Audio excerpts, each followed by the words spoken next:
do we behave in alignment with those set of values and our mission? More often than not, that's this piece that's broken down.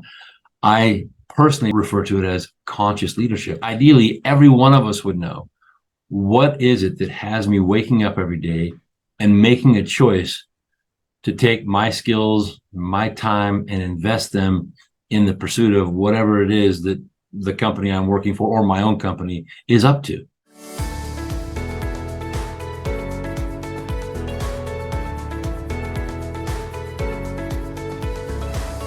Hello, builders. We would love to welcome you to this episode of the Build Your Success podcast. Here at the Build Your Success podcast, we like to build you so you can build others. We do that through our coaching, training, and speaking events, but we also do that through amazing guests we bring to the program. I'm excited today to have Mark Musselman with us. I became acquainted with Mark over his internet, some of his work, and I wanted to share Mark with you today. So, Mark, welcome to the podcast. Thanks so much for having me this morning, Ryan. I really appreciate you creating the space to have this conversation. Thanks so much. And if you will, introduce yourself to our listeners. Tell us a little bit about what you do and why you do it. Yeah, great. Well, I basically identify myself as an executive coach, do speaking as well, and then I work with a lot of groups as a facilitator. I've been doing that really professionally since about 2009. I was part of a family-owned manufacturing company that was around in my family for 50 years. And in the last 10 years of its existence, I'm not sure if it's felt blessed. I ended up as the CEO of that company, and it was an amazing company. And then we went through some financial challenges and went through bankruptcy as a family, lost the ownership of the business. The business continued and has transacted several times since. So when I came out of that, bankruptcy period, it's like, I didn't really have any direction and really wondered what should I do next. And I said, well, the thing that made a difference for me as a young CEO was finding a coach that could help me improve my set of skills so that I could be the best version of that. And so I just basically went out and I found the guy who I had originally hired. I apprenticed with him for a year, which meant that I had to make some pretty big investments and decisions. And I learned the trade, and then I put a shingle on the wall, and I've been doing that ever since. So that's about 2009 to now. And there have been a couple times over those 15 years when I've actually stepped out of that role and stepped into a role running as a CEO a couple of my consulting and coaching clients, their companies. So all told, about 15 years running companies, and then a bunch of other years working with executives. Love that. Those thoughts and the stuff that you share was about your resume, if you will. But man, think about that apprenticeship where you realized I enjoyed what this person did for me, and now I'm going to go apprentice with them. I think that is amazing, because some CEOs would leave a business and say, "Hey, I got this." Yeah. You said I need some apprenticeship, so that's really cool. So let me ask you the question we ask all of our guests: what does leadership and being a leader mean to Mark Musselman? Yeah, I love the question. And one of the things that I'm aware of in my work is I often go into a client, and you probably have a similar experience, and I ask the same question because I think, generally speaking, in our culture, we use the word leadership and the idea of leadership conceptually, but when asked, a lot of people just don't have any working definition. So, I think it's basically the ability to, as an individual, touch, move, and inspire others as we collectively find ourselves in the pursuit of a set of common objectives. And in all the while, in as you endeavor to do that, create a culture that promotes growth, and that's personal and professional, that sort of embeds itself in effective communication, and this idea of we get this done together as a team. So that's what I would say I think leadership is the set of skills to do all that. So that just tees up one of the questions I had for you. Great answer on leadership, but you work to create cultures of growth. And I didn't know this about you until you just said it when I asked you to introduce yourself, but you come from family business. I too come from a family construction business. And there are some amazing things about family construction businesses. And then there's some nuances with family construction or family businesses, let's just say. Working with your family is great in some ways, and in other ways it's very challenging. How did you create a culture of growth in a family business? Tell us how you did that. Yeah, well, first of all, I say to people all the time, somewhat jokingly, like it's with great fear and trepidation that I encourage you to go further down the path of, being in a family business. Like you and I both know, it has incredible blessings. And, I loved way more of my time in that family business and celebrate all those great moments than I do the other, parts that had lots of adversity. But it's challenging, right? It's unlike any other business because what happens when you enter a family business is you have all the family dynamics that are at play that complicate and confuse and interfere with what would normally happen in a business that wasn't family. And there's a really traditional model. It's actually, I think, developed out of Harvard. I'm going to give credit to Harvard, and it may not be there, but it shows this family model where you have a circle of family, a circle of ownership, and a circle of management. And what happens oftentimes in a family business is all three of those circles collapse and they get basically driven by and overridden by the family. So sometimes you'll be in a period where things are really challenging and you think you're having a conversation that's about the business, but what you're really doing is arguing amongst yourselves and working out issues you had with your brother when you were, like 14 that are still there. And so family businesses have a whole other element that make it that much more challenging to achieve growth, to achieve alignment, to get on the same page. And unlike a normal non-family business where there's a hierarchy and there's a person at the top who would say this is what we're doing, hopefully align people to that. In a family business, lots of families feel freedom to say anything in any way. It lacks decorum, it lacks all those things. So I love family businesses, and I can imagine in the building industry that there are many family businesses. And so it's just be aware of what you're in and then commit yourselves as a family. This is what we did, to understanding some of those distinctions, like what it really means when we're encountering a family issue as distinct from a business issue, and then role specificity. So if I am a family member working in the business, but I don't have any ownership, that's a different role than if I have ownership, but I'm not working in the business. So it's all that trying to peel those circles apart. I think that is critical to a healthy culture as a family, and one that can promote growth. Wow, Mark, great answer. It's interesting and maybe ironic that there's those three layers in that core chart I put in my mind. I was thinking like a core chart because statistically speaking, most families businesses don't make it past the third generation, and it's because of those things you alluded to, where there's just no guidelines. There's no sometimes there's no trust, that freedom to just speak your mind because that's my family member. It's not really my coworker. There's the professionalism. There's some boundaries there that get moved out of the way that should be kept in place, as you alluded to. So that's great. So we talked about the culture of growth inside of a family business. Now, what about? I know you consult businesses that are not family businesses. How do you encourage them to create this culture of growth? Yeah. And you're right. It's probably a balance. I work with about half family-owned companies and half not. And I don't really distinguish between the two unless we get into that other conversation we just had.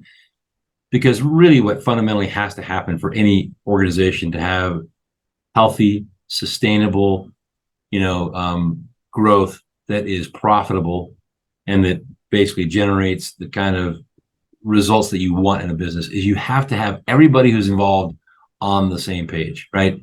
And so my work really always, the entry point is almost always with a conversation on tell me, what are your, again, high aspirational mission, vision, values?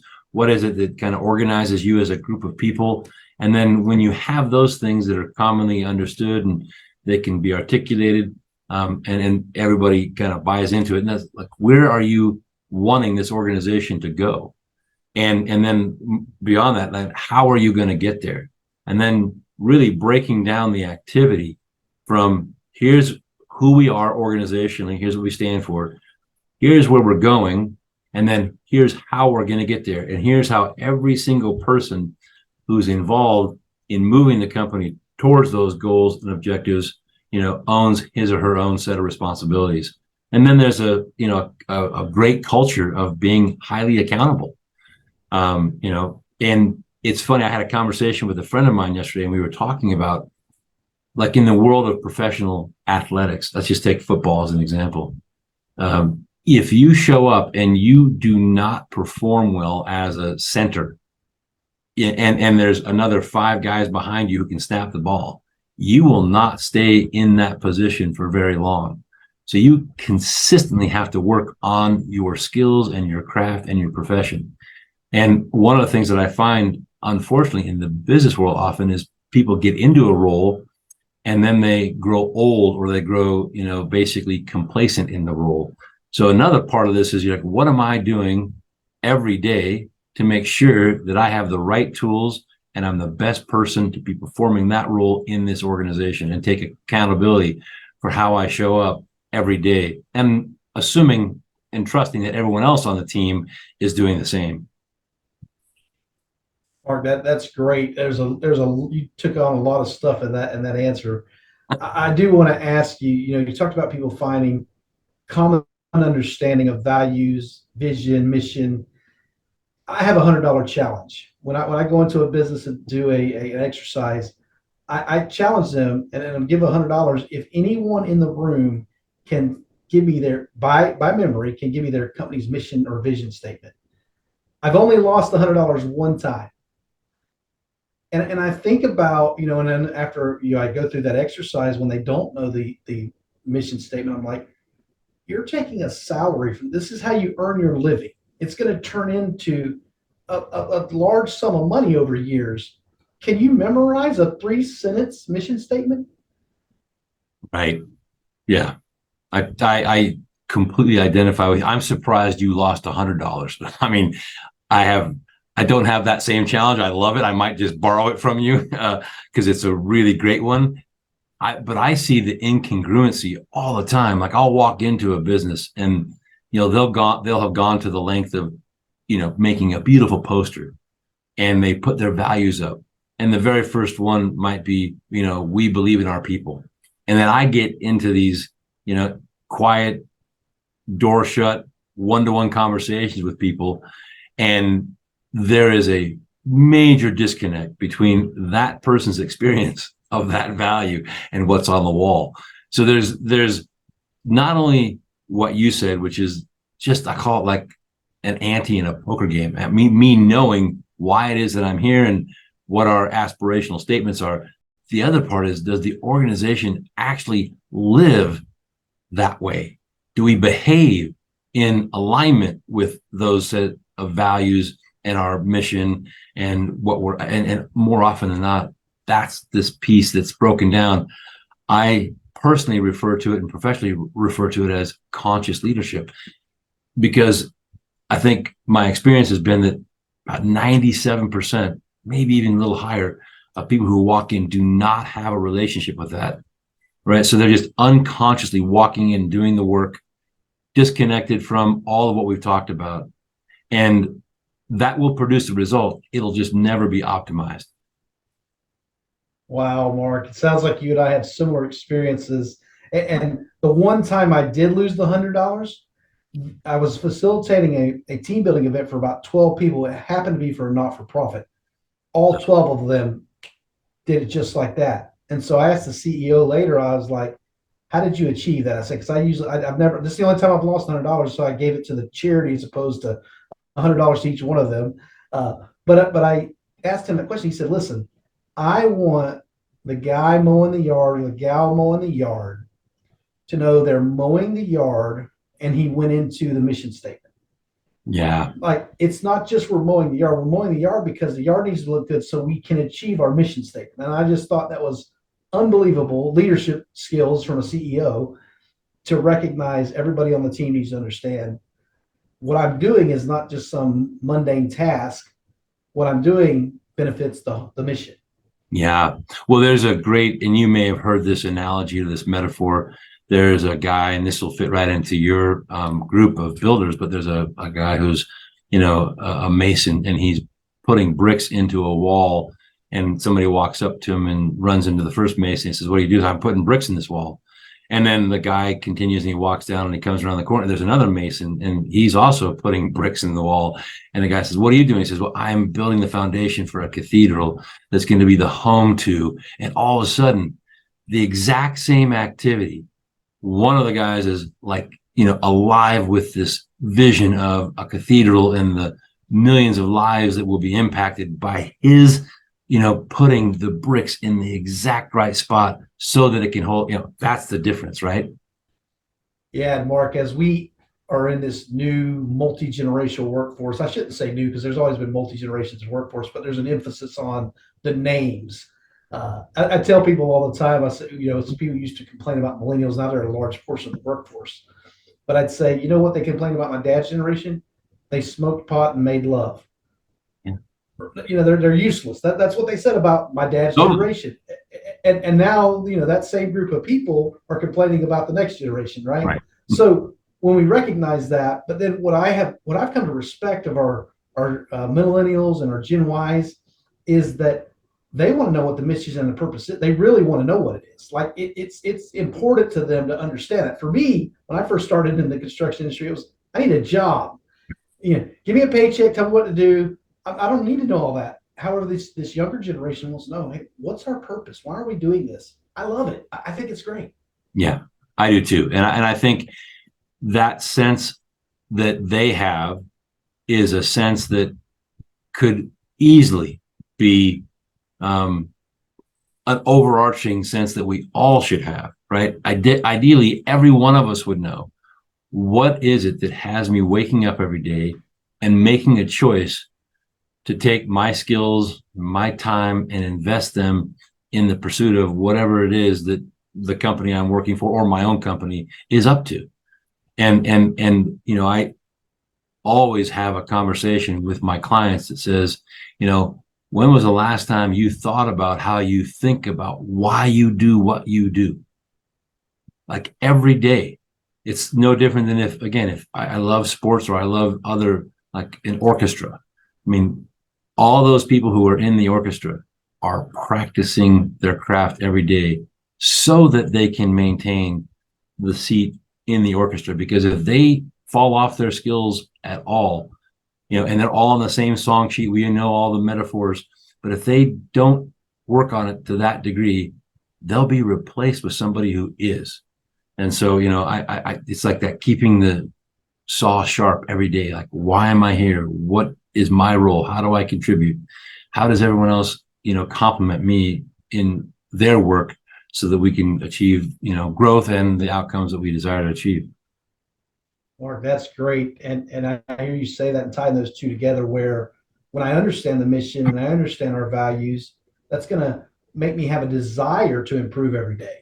Yeah. If I It get would be stagnant and interesting. complacent, then I don't have any desire to grow. So, yeah, so interesting.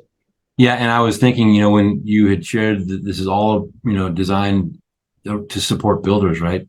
Thinking about how many opportunities there are for builders to identify with the big vision of what it is they're doing, whether you're a framer, whether you're, a plumber, whether you're an electrician. I mean, all the different trades, people that come together to create a home or an office building or whatever it is that they're creating. And instead of just seeing it for the work that I'm doing that, allows the drywall to go on, I'm actually constructing a place that's going to be the house of a family and that's just a lot more inspirational to me than it is to get stuck in just the actual tactical work every single day. 100% agree with you. In fact, my career took me to a launch pad, man. I mean, here's a guy barely graduated high school, and I'm standing on a launch pad to do some work on it. So it's just amazing. And then to realize turning some wrenches and taking some plates and building some cantilever platforms have allowed me to get here to be part of a missile program. So just it's when you realize connect the dots, if you will, And back to what we're talking about, if you can connect those dots for your team, then they're going to be inspired. And the one that knows he's laying bricks for a cathedral versus the one that just knows he's laying bricks. That's a Yeah. great analogy. Yeah. So let's talk about, and this is a great segue for this. So closing the gap between people's vision and the day-to-day activities that produce results. So this is a great time. We've had this conversation about vision, mission, and how we do it, but these closing that gap, how do you do that? Yeah. Well, that's a great question. And I think um, everything boils down ultimately to communication, right? So, and you and I both know from being in the number of conversations that if you ask anybody what's the single biggest challenge that organizations face, it's communication. And so I think the gap gets closed by owners, by leaders, by people who have an inherent responsibility to share, and then let's just say to direct the activity of others, so there's no question, and then to find a way to support all the work through a lens of accountability, and then stopping. So I got to be able to stop and just gauge, are we on track, are we off track? If we're on track, keep doing what you're doing. We were clearly on the same page, and you understand everything that needs to occur for you to do what you're doing. If we're not, then let's just pause and identify where the course corrections are, right?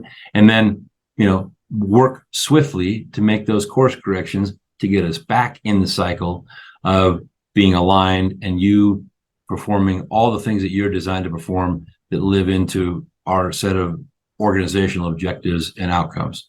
So I think that to me, it's communication, and then supported by this idea of accountability and course correcting. I love that. And for course correction, I happen to be a pilot, and I'll tell you that small inputs have big consequences. So you don't have to change the world to make course correction. You can course correct by a degree. You can course correct by 3 degrees. And then you can get back on track. And I use an analogy of what we call checkpoints in aviation. I don't set out for a destination from A to B and just wait till I find out I'm off course when I should be at destination B. Along the way, I've got checkpoints, and I'm looking for those. And I'm saying, okay, this is on time. I'm in the right area. But if I'm not, I got to get back on course. And the closer you have those checkpoints, the sooner you can correct. And so I encourage businesses to do that. It sounds like you do as well. So just different ways to look at that. So I'm going to ask you the final thing here. We're doing some show prep and research. I understand that you like to talk about the conscious leader and conscious leadership. Tell me more about that. How do you become a conscious leader? Well, it begins with just an awareness. Like, let's just start there at the point of waking up to the idea that as I approach what it is that I do professionally, I have a choice from the very outset. And I'll just use a particular day. Let's just say any day. So you and I, in preparation for this particular call, you went through some things. I went through some things that we did in the service of anybody who's listening, right? And so you were thinking, I was thinking, what are some great questions? How can I thoughtfully answer those questions? That's the work of this environment. Well, it's no different than if I were going to, approach my job, and I'm thinking to myself as I prepare for the day, like when I think about being the best version of myself and you can fill in the blank, let's just say a framer, right? What are some adjectives? What are some characteristics that I want to identify so that I can check myself as I go through the day, as I approach the job site, right? Who am I likely to interact with? Who am I likely to encounter? And who do I want to choose when I encounter them to be? And it's just like, okay, there's a default mechanism, and then there's a conscious mechanism. And then really, what is the work that I'm up to today? What is the outcome I'm committed to creating today? How am I most likely going to create that? What happens if I come into a place of conflict or adversity with somebody who hasn't done his or her, part of the project? How do I want to approach that? What's going to optimize my ability to continue to move the project forward towards completion. That's a whole set of conscious thought, right? As opposed to walk into the job site, thinking about already where I'm going to eat lunch, kind of feeling a little disgruntled and maybe frustrated that, Bob isn't here and, all the thing. And that's an unconscious response to, more of a reaction to, instead of proactively preparing me to actually come into that environment and be the absolute best version of who I'm committed to being, because that's how I want to show up in the world. Mark, as you went through that dialogue, about the first 30 seconds, I was thinking proactive versus reactive, and you finished it up well. So you and I can have a whole nother conversation on this conscious leadership, and we may schedule that for another day. But for now, we're going to have to close the podcast out. I want you to share with our listeners where they can find more about you and how they can reach out to you. Well, thank you again. I really appreciate it. It's been a great conversation. I can't tell you how appreciative I am of the thoughtfulness that you used to engage me in this conversation. So I can be reached, basically email is the best way, and it's Mark with a K at mx5consulting.com. That's the easiest way for people. I also have a website, which is www.mx5consulting.com. Either one of those. I'll be sure to include both of those in the show notes. And for the listeners, do me a favor, go wherever you're listening to this podcast, leave us an honest review and rating. Share this podcast with others. Remember to build yourself and to build others. Thank you.